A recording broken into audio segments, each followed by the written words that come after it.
अस्सलाम वालेकुम।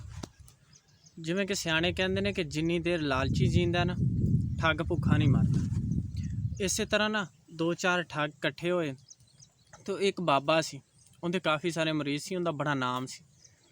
ते वो ठग बाबे कोले गया। बाबे नूं कहंदे बाबा जी साडा तां काम बंद है, काम नहीं चल रहा, तो कोई दुआ करो कि साडा काम चल जाए। वो बाबे ने कहा कि जाओ अल्लाह खैर करेगा, तुहाडा काम है ना जिहड़ा वो चल जाएगा। वो चले गए। जो अगली बारी आए ना तो बाबे नूं कहंदे बाबा जी साडा काम चल गया तो तुहाडी बड़ी मेहरबानी। वो जान लगे ना तो बाबे की तली ते ना लाख रुपया रख गया।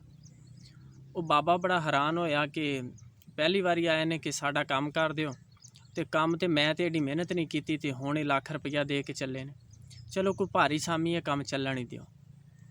तो नाल ये आख गया कि बाबा जी पौंदी बारी आए ना तो तुहाडे डेरे असी गड्डी चाड़ देनी, तुहानूं नवीं गड्डी दी ना चाबी दे देनी। तो बाबा होर खुश होया कि भाई ये तो कोई मोटी सामी है। वो इस तरह काम चलता रहा। कुछ दिनों तो आए तो आके बाबे नूं कहंदे बाबा जी आ तुहाडे डेरे असी गड्डी चाड़नी आ, फड़ो गड्डी दी चाबी। तो वो बाबे दे डेरे उन्होंने गड्डी चाड़ छड्डी। बाबा सी जिहड़ा ना उन्हें अपनी खास जगह ते जिथे बाबा खुद आराम करता सी उत्थे जाके बहा दिते। उन्हां दी दावत शावत की। तो एक ठग सी ना जिहड़ा वो बाबे दे नेड़े होया। बाबे नूं कहण लग्या कि बाबा जी आपां ना बाहर दे वीज़े दिन्ने आ, ते कोई 40 क बंदा ऐसा चाहिए कि जिहड़ा ना पैसे भर देवे ते आपां उन्हां नूं बाहर भेज देंगे। वो बाबे ने कहा कि मेरे तो मरीद ही काफ़ी सारे ने, आपां ते मिनट च काम कर देंगे। उन्हें कहा बाबा जी एक गल होर सुनो भी फी बंदे दा ना 13 लाख रुपया चाहिए, तो उनदे चों 3 जिहड़ा ना वो उतला तुसी रख लिया जे 10 के हिसाब नाल सानू पैसे दे दिया। बाबे ने दिल च सोचा कि काम तो बड़ा बैठे बिठाए 1 करोड़ ते 20 लाख रुपया बनता, तो ये जेबी च आ जाना। चलो अह ठीक है जी, आप ये काम कर देंगे। वो बाबे ने अपने ना तकड़े तकड़े मरीदों को सुनेहा घल दिता कि जिन्हां ने अपने मुंडे या किसी ने बाहर जाना है ना तो 13 लाख रुपया जमा कराओ, असी बाहर दे वीज़े दे रहे हैं। वो जी जिन्हां ने जाना सी शौकीन सी, उन्होंने 13 लाख रुपया बाबे नूं दिता। बाबे ने 3 उतला अपनी जेब च पाया, 10 के हिसाब नाल उन्हां दे पैसे जमा करके रख लै।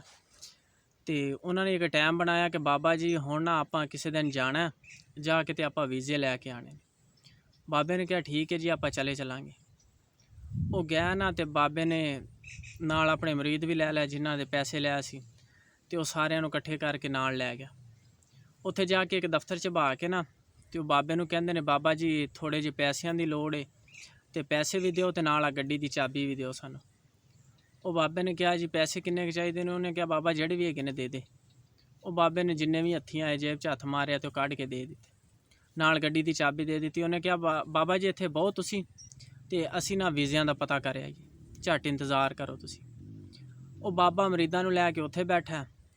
वो बाबा जदों टाइम गुजर गया 2-4 घंटे, बाबा फ़ोन करे फ़ोन ना चुकन, फिर फ़ोन करे फ़ोन नंबर ही बंद उन्हां दा।